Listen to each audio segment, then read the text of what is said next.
স্টাম্পের উপরে ব্যাটে বলা হয়নি, রান পাবেন না ব্যাটার হিসাবে। স্টাম্পের উপরে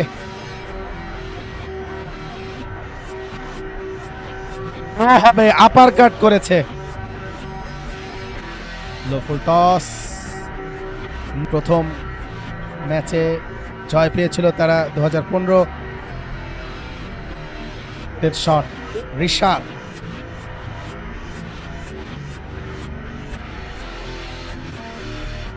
সিদ্ধান্তের অপেক্ষা থাকতে হবে, দুই আম্পায়ার একটু কথা বলে নেবেন, তারপরে সিদ্ধান্তটা আসবে। স্টাম্পের উপরে ভালো ডেলিভারি ছিল, ওভার দ্য উইকেট। স্টাম্পের উপরে